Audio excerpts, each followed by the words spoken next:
And welcome to my YouTube channel. तो ये देखिए आज हम स्टिच करने जा रहे हैं ये वाले जो मैंने आपको फैब्रिक दिखाया था। तो इसकी हम बनाएंगे कुर्ती और उसका हम बनाएंगे प्लाजो पैंट। तो मैं आपको इसमें कटिंग और स्टिचिंग बताऊंगी, तो वीडियो को पूरा देखना है एंड तक, बिल्कुल भी स्किप नहीं करना है वीडियो को। और मैं आपको बता देती हूँ कि जैसे मेरे को ना एक वीडियो पे काफ़ी सारे कमेंट आ रहे हैं कि आप बहुत जल्दी जल्दी बता रहे हैं, तो मैं इस वीडियो में कोशिश करूँगी कि आपको धीरे धीरे समझाऊँ और कोशिश करूँगी कि वीडियो भी ज़्यादा लंबा ना हो हमारा, और मैं आपको इजी वे में समझा पाऊँ कि आप लोग मेरी स्टिचिंग देख के कुछ सीखें और आप लोग भी इसको स्टिच करें। तो मैं कोशिश यही करूँगी कि आपको मैं इजी वे में बता पाऊँ और वीडियो को ज़्यादा बड़ा ना करूँ। तो इसलिए चलिए वीडियो को स्टार्ट करते हैं हम।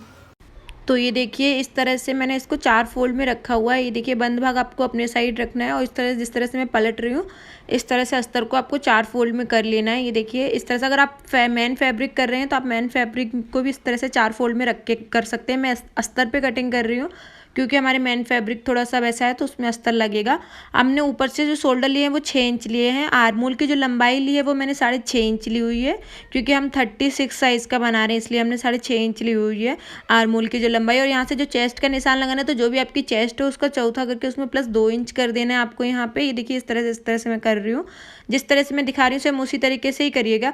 अभी हमने जो कमर की लंबाई ली है वो हमने 14 इंच पे ली है और ये जो हिप्स की लंबाई ली है वो हमने 20 इंच पे ली हुई है।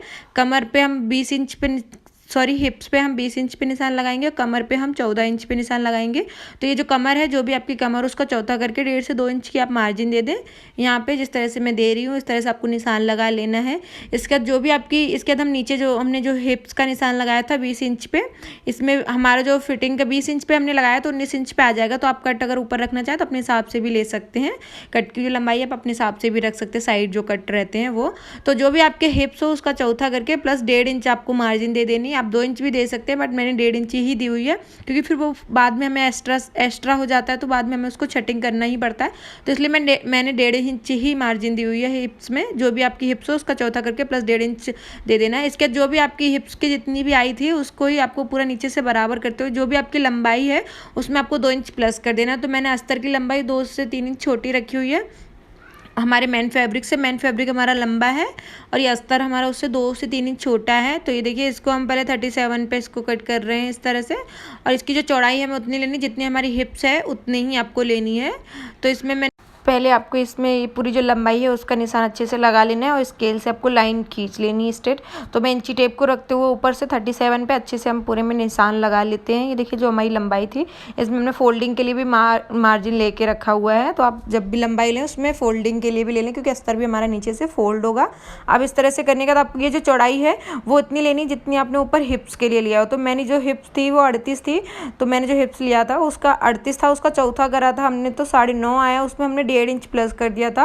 तो 10.5 11 इंच पे हमने इसकी चौड़ाई रखी हुई है, देख सकते हैं हम। इससे आपको यहाँ पे 11 इंच पे इस तरह से चौड़ाई पे निशान लगा लेना जिस तरह से मैं लगा रही हूँ। तो आपको जितनी आपकी हिप्स हो उसके हिसाब से ही आपको लगाना है। ये देखिए इस तरह से आपको लगा लेना है। इसके बाद आप चाहें तो स्केल से लेके आपको एकदम स्ट्रेट कर दें जिस तरह से मैं कर रही हूँ। देखिए इस तरह से करने के बाद आपने जो निशान लगाया था हमने हिप्स के बाद वो कमर का निशान लगाया था, जिस तरह से हम ये शेप दे रहे हैं कर्व शेप जैसा, तो इस तरह से आपको पूरे निशान मिला देने। अब हम यहाँ से आर्मोल का शेप देंगे। तो आर्मोल की जो हमने आर्मोल की जो लंबाई ली थी उसका आपको हाफ करना है। जो भी आपका हाफ आएगा वहाँ पे आपको निशान लगा देना है। इसके बाद इस कोने से आपको 1.5 इंच लेना है। 1.5 इंच की हम आर्मोल की गोलाई देंगे क्योंकि मैं हमेशा कुर्ती में एक ही आर्मोल की गोलाई देती हूँ, तो मैं इसी तरीके से ही बनाती हूँ। तो ये देखिए इस तरह से आपको 1.5 इंच की गोलाई दे देनी है जिस तरह से मैं दिखा रही हूँ। अब इसके बाद हम नेक की निशान लगाएंगे। तो ये देखिए ऊपर साइड से हमें यहाँ से हम नेक बनाएंगे। तो नेक के लिए जो भी आप जिस तरह से आप नेक बनाना चाहें, आप वी नेक भी बना सकते हैं और सिंपल यू नेक भी बना सकते हैं, बट मैं इसमें बना रही हूँ स्क्वायर वाला। तो इसकी जो चौड़ाई लेनी है वो भी आपको ले लेनी है 3 इंच पे। आप डीप रखना चाहें तो अपने हिसाब से डीप अपने हिसाब से रख सकते हैं। तो इसकी जो आगे वाला जो फ्रंट वाला नेक था वो हमने 6 पे ही रखा हुआ है फिटिंग का, आधा इंच हमने मार्जिन लिया तो 6.5 हो जाएगा। और नीचे वाला भी हमने जो भी हमारा नेक की लंबाई रहेगी उसमें आपको आधा इंच प्लस कर देना। जो भी आप जितना भी लंबा नेक रख रहे हो उसमें आपको आधा इंच लंबा रख देना है क्योंकि मार्जिन के लिए हमारा पलटने में चला जाएगा। तो इसलिए इसकी चौड़ाई आपको उतनी रखनी है जितनी फ्रंट वाले और बैक वाले की दोनों की चौड़ाई एक जैसी रखनी है। हमने जो बैक वाला गला था वो हमने 9 इंच पे कट किया था, तो ये 9.5 पे। तो ये देखिए इस तरह से आपको कर लेना है। अभी देखिए यहाँ से हमने इसको भी जो चौड़ाई है नीचे साइड की चौड़ाई उतनी लेनी जितनी हमने ऊपर ली थी। इस तरह से हम स्क्वायर बॉक्स बना लेंगे। अभी मैंने दोनों को साथ में रख के ही निशान लगाए हुए हैं, क्योंकि हम जब इसकी कटिंग करेंगे ना तो पहले फ्रंट वाला जो नेक है उसकी कटिंग करने के बाद इन दोनों भागों को अलग कर देंगे। इसके बाद फिर हम बैक वाली नेक की कटिंग करेंगे। तो ये देखिए पहले हम इसकी कटिंग कर लेती हूँ मैं। अब आपको ये देखिए इस तरह से हमने पूरे में निशान लगा दिए। अब हम इसकी कटिंग करके आपको दिखा देते हैं। तो ये देखिए इस तरह से आपको इसकी कटिंग कर लेनी है, जिस तरह से मैं कर रही हूँ। आप इस तरह से, अगर आपके पास अस्तर वाली कुर्ती नहीं है तो आप सिंपल इसी तरीके से मेन फैब्रिक को रख के इसी तरीके से आप निशान करते हुए आप इजीली कर सकते हैं। तो ये जो मैंने कमर पे और जो हिप्स पे कट लगाए हुए हैं मैंने, क्योंकि जब हम फिटिंग लगाएंगे तो उससे हमें सेंटर मिल जाएगा, तो इसलिए जो कमर पे और मैंने हिप्स पे कट लगाए थे। तो ये जो फ्रंट वाला नेक है उसकी हम कटिंग कर रहे हैं, दोनों की साथ में करी है मैंने। अब हम इसमें बैक वाला पार्ट अलग कर देंगे, एक पार्ट अलग कर देंगे और एक पार्ट पे हमने जो बैक के निशान लगाए थे उसको हम कट कर लेंगे। तो मैंने फ्रंट पार्ट अलग कर दिया है। अब ये जो हमारा बैक वाला पार्ट है उस पर हम इसमें इस तरह से निशान लगे, जो हमारे निशान ऑलरेडी लगे हुए हैं, तो उसी पे हम इसकी कटिंग कर लेंगे। नेक आप अपने हिसाब से भी रख सकते हैं, आप जैसा पहनना पसंद करते हो तो आप उस तरह से रख लीजिए। तो ये देखिए इस तरह से हमारी जो इसकी कटिंग हो चुकी है अस्तर की। अब हम इसकी मेन फैब्रिक पे कटिंग करेंगे। तो ये जो मेन फैब्रिक है ये सीक्वेंस में है और इसका जो फैब्रिक है वो हल्का सा स्ट्रेचेबल भी है। तो मेरे को ना इसमें अस्तर लगाने में काफ़ी प्रॉब्लम आई है, क्योंकि ये स्ट्रेचेबल है तो ये अस्तर पे बैठ ही नहीं रहा था, बार बार अलग जा रहा था अस्तर और वो दोनों अलग ही जा रहे थे। तो मैंने 4 फोल्ड में रखते हुए ईजिली इसकी कटिंग कर ली थी। अब हम स्लीव कट करेंगे। तो ये देखिए स्लीव के लिए जो भी आप अस्तर ले लें, या चाहे मेन फैब्रिक जो हमारी आर्मोल थी, ये देखिए इस तरह से आपको आर्मोल मेजर करनी है। तो जो भी आपकी आर्मोल आ रही है उसमें आपको आधा इंच कम कर देना दबाव के लिए। इसके बाद आपको चौड़ाई लेनी है। तो हम पहले अस्तर में इसकी कटिंग कर लेंगे। तो मेरे पास बचा हुआ अस्तर था, इसको हम 4 फोल्ड में फोल्ड कर लेंगे, जिस तरह से मैं कर रही हूँ। इस तरह से देखिए सिंपल ही हमें स्लीव कट करनी है, इस तरह से 4 फोल्ड में फोल्ड करना है। ये फोल्ड इस तरह से आपको करना है, जो भी आपकी आर्मोल की चौड़ाई थी उसके हिसाब से करना है। तो जो भी आपकी स्लीव की लंबाई है उसमें 1 इंच प्लस कर दे, क्योंकि अस्तर वाली स्लीव है तो 1 इंच प्लस होगा। अगर आप बिना अस्तर वाली कुर्ती बना रहे हैं तो उसमें आप 1.5 इंच प्लस कर लें फोल्डिंग के लिए। इसकी जो मैंने चौड़ाई ली है तो वो मैंने इतनी ली है जितनी हमारी आर्मोल आ रही थी, उतनी ही मैंने ली हुई है चौड़ाई इसकी। ठीक है, तो 4 फोल्ड में आपको उतनी चौड़ाई लेनी जितनी आपकी आर्मोल आ रही है। अब यहाँ से ये खुले भाग की तरफ से मैंने इसको 3 इंच से डाउन किया हुआ है। जैसे हम स्लीव का जो पत्ती वाला लुक देते हैं सेम उसी तरीके से आपको देना है। ये देखिए जिस तरह से मैं दे रही हूँ, ये मैंने 3 इंच पे दिया। ये बंद भाग से नहीं लगाना, आपको खुले भाग से लगाना है। ये नीचे का जो मैंने 3 इंच लगाया था, और नीचे जो भी आपकी बॉटम हो, फिटिंग की स्लीव जो भी हो, उसमें आपको हाफ करते हुए 1.5 से 2 इंच की मार्जिन दे देनी है। ये देखिए इस तरह से आपको तिरछा मिला देना है, और जो हमने स्लीव का निशान लगाया था इस तरह से हम इसकी कटिंग कर लेंगे। तो जो भी आपने निशान लगाए हैं सिंपली आपको उस पर इसकी ईजिली कटिंग कर लेनी है, और इसी तरीके से आपको मेन फैब्रिक पे रखते हुए भी इसकी कटिंग कर लेनी है। ये देखिए हमारी दोनों स्लीव कट गई हैं। ये देखिए इस तरह से मैंने 4 फोल्ड में मैंने मेन फैब्रिक को भी रखा हुआ है, तो इस पर भी हम इसकी कटिंग कर लेंगे ईजिली। तो इसी तरीके से आपको ईजिली कटिंग कर लेनी है स्लीव की भी। तो ये देखिए हमारी जो स्लीव की है वो भी कटिंग हो चुकी है। तो हमने जो कटिंग का काम था वो हमने सारा कर लिया एक बार में। तो जो हमने दोनों स्लीव की कटिंग भी कर ली है, और जो भी हमने कटिंग का जितना भी रहता है वो हमने पहले ही कर लिया है। अब हम सिर्फ स्टिचिंग करेंगे। तो चलिए अब मैं स्टिचिंग की तरफ बढ़ती हूँ। तो ये देखिए अब हमने स्टिचिंग के लिए जो मैंने सीक्वेंस वाला जो फैब्रिक था वो आपको सीधे तरफ रखना है। देख सकते हैं आप, मैंने ये जो मेरा मेन फैब्रिक था उसको मैंने सीधे भाग की तरफ रखा है, उसके ऊपर हमें अस्तर रखना है। सीधे भाग की तरफ से ही आपको अस्तर रखना है, जिस तरह से मैं रख रही हूँ। इस तरह से आपको चारों तरफ सिलाई लगा के इसको पलट लेना है ईजिली, जैसे हम नॉर्मली पलटते हैं। तो मैंने ये देखिए इसमें सिलाई लगा ली थी, और ये जो स्क्वायर वाले जो दोनों बॉक्स थे साइड से कोने, इसमें कोने में आपको इतना कट लगाना है कि आपकी सिलाई ना कटे। इसके बाद आपको इस तरह से पलटने के बाद ऊपर से फ्रेश सिलाई भी लगा लेनी है। तो ये देखिए इस तरह से मैं आपको इसमें पूरे में फ्रेश सिलाई लगा रही हूँ। आप देख सकते हैं इस तरह से फ्रेश सिलाई लगाने के बाद हमें अस्तर को इसमें मेन फैब्रिक में अटैच कर लेना है। तो ये देखिए अस्तर के साथ भी हमें इसको मेन फैब्रिक में पूरे में सिलाई लगा लेंगे, बड़ी सिलाई। तो ये देखिए चारों तरफ से इसको कच्चा कर लेंगे, तो क्या है कि हमारा मेन फैब्रिक में अस्तर अटैच हो जाएगा अच्छे से। तो ये देखिए इस तरह से आपको इसमें अस्तर अटैच कर लेना चारों तरफ से, और नीचे साइड से मैं इसको फोल्ड भी कर लूँगी। आप देख सकते हैं मैंने इसको इसी तरीके से आपका जो दूसरा वाला पार्ट है उसको भी रेडी कर लेना है।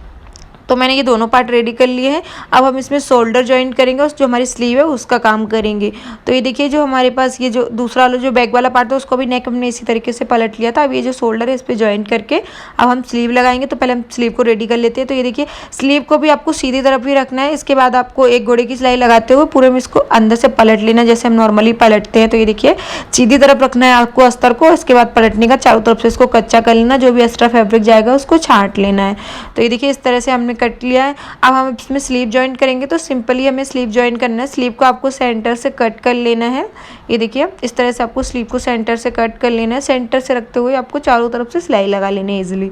जैसे मैं हमेशा इसी तरीके से ही लगाती हूँ। सेंटर से रखने से क्या रहता है कि अगर आपको स्लीव अगर एक्स्ट्रा जा भी रही होगी तो दोनों साइड से एकदम बराबर ही जाएगी, इसलिए तो इस तरह से करते हुए मैंने दोनों तरफ से इसमें डबल सिलाई लगा ली है। दोनों स्लीव इसी तरीके से आपको अटैच कर लेनी है। अब हमने स्लीव अटैच करने के बाद अब हम इसमें फिटिंग लगाएंगे। तो इस तरह से उल्टा रखने के बाद आपको जो भी आपकी फिटिंग है उसके हिसाब से आपको लगा लेना। कमर जो भी आपकी फिटिंग है, कमर हल्की सी लूज रखिएगा क्योंकि हम ऊपर से पहनेंगे तो हल्का सा लूज ही रखना। अगर जिप लगा रहे हैं तो आप फिटिंग का रख सकते हैं। और ये जो हमने हिप तक हमने जो सिलाई लगाई हुई है, निशान लगाया हुआ, यहाँ तक आपको सिलाई पक्की कर लेनी है। तो मैं इसमें 2 से 3 इंच तो 2 से 3 सिलाई एक्स्ट्रा लगाऊंगी कि बाद में अगर किस कस्टमर को खोलना हो तो वो खोल सकते हैं। तो ये देखिए मैंने 2 से 3 सिलाई लगा ली। और ये देखिए जो मेरा हिप्स वाला हिस्सा था यहाँ पे हमने अच्छे से पक्की सिलाई कर ली, 2 से 3 बार सिलाई चला ली तो वो पक्की हो गई है। अब इसमें हम साइड में चौक बनाएंगे, तो आप इसको ध्यान से देखना है कि मैं किस तरह से बना रही हूँ। ये देखिए इस तरह से हमने जो हमारा 1 इंच 1.5 इंच के आसपास ये एक्स्ट्रा फैब्रिक जा रहा है, इसको इस तरह से रखना है। ये देखिए सेंटर से एकदम बराबर आना चाहिए, देख सकते हैं आप जिस तरह से मैं रख रही हूँ। आपको बिल्कुल किनोर पे सिलाई लगाना चाहिए। देखिए जिस यहाँ पे ये सेंटर से किनोर पे सिलाई लगाना है। और जब आप सिलाई लगाएं तो आप ध्यान रखें इस तरह से, जब आप फैब्रिक को इस तरह से पलटेंगे ना तो आपको ध्यान रखना है कि आपका जो फैब्रिक है वो एकदम स्ट्रेट आना चाहिए। स्ट्रेट देखिए आप देख सकते हैं ये स्ट्रेट आ रहा है, स्ट्रेचबल नहीं जा रहा है। अदरवाइज अगर आपका स्ट्रेचबल जाएगा फैब्रिक तो वो झोल खा जाता है, कर्व आ जाता है साइड में कट्स में, तो वो अच्छे नहीं लगते। तो आपको इस चीज़ का थोड़ा सा ध्यान रखना है। तो मैंने इसको ना इस तरह से सेंटर से रखते हुए इसमें बिल्कुल साइड पे किनोर पे सिलाई लगानी है। आपको ज़्यादा नहीं लगानी, बिल्कुल किनोर पे। जिस तरह से मैं लगा रही हूँ सेम उसी तरीके से ही आपको किनोर पे सिलाई लगानी है, एकदम किनोर पे जैसे कि मैं लगा रही हूँ ना, आप देख सकते हैं इसी तरीके से ही आपको पूरे में सिलाई लगानी है किनोर पे। और इसका जो प्लाजो पैंट का वीडियो है वो भी मैं जल्दी अपलोड कर दूँगी, तो उसको भी मैंने बहुत ही ईजी वे में बताया है, बिगनर्स के लिए भी है। तो आप इस वीडियो को देख के ज़रूर अपनी इस टाइप की कुर्ती ट्राई कीजिएगा। इस तरह से देखिए आपको मैंने ये एक साइड सिलाई लगा ली है, अब दूसरे साइड भी हमें इसी तरीके से ही सिलाई लगानी है। बस ध्यान रखना है आपको कि स्ट्रेचबल नहीं होना चाहिए फैब्रिक, आपका एकदम स्ट्रेट वाला हिस्सा आना चाहिए जैसे कि मैं लगा रही हूँ। सेम इसी तरीके से करते हुए आपको पूरे में सिलाई लगानी है। इसका जो हमारा फैब्रिक जाएगा उसको हमें पलट लेना है दोनों साइड से। अभी देखना जिस तरह से मैं दिखा रही हूँ सेम उसी तरीके से ही आपको करना है। ये देखिए मैंने दोनों साइड से सिलाई लगा ली है, कुछ इस तरह से दिख रहा है, आप देख सकते हैं। अब हम इसको साइड से इधर साइड से 2 फोल्ड में फोल्ड करते हुए इसको अंदर साइड से पलट लेंगे।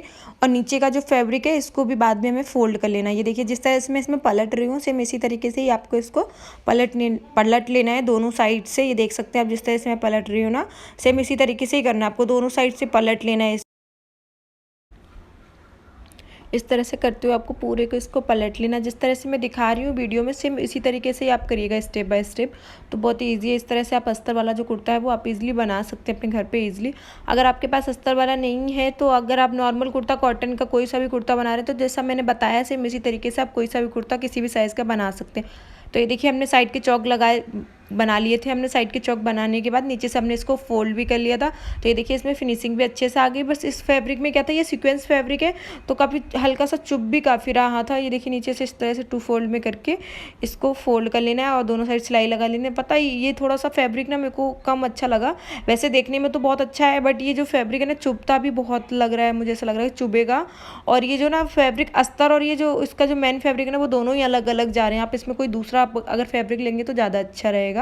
तो ये देखिए इस तरह से आपको क्या करना है, शोल्डर से दोनों शोल्डर बराबर रखते हुए ये मैं जिस तरह से नाप लगा रही हूँ इस तरह से मैं डोरी का नाप लगा रही हूँ, इस तरह से मैं डोरी अटैच कर लूँगी। डोरी आपको नहीं पता कि डोरी किस तरह से बनाते हैं तो मेरे चैनल पे ऑलरेडी एक वीडियो पड़ा है कि डोरी किस तरह से बनाते हैं घर पे, तो मैं उसकी लिंक भी आपको डिस्क्रिप्शन में दे दूँगी। और ये हमारा जो कुर्ता है वो फाइनली बन के रेडी हो चुका है। वीडियो अच्छा लगा हो तो चैनल को लाइक शेयर एंड सब्सक्राइब कर लेना। Thanks for watching, bye bye.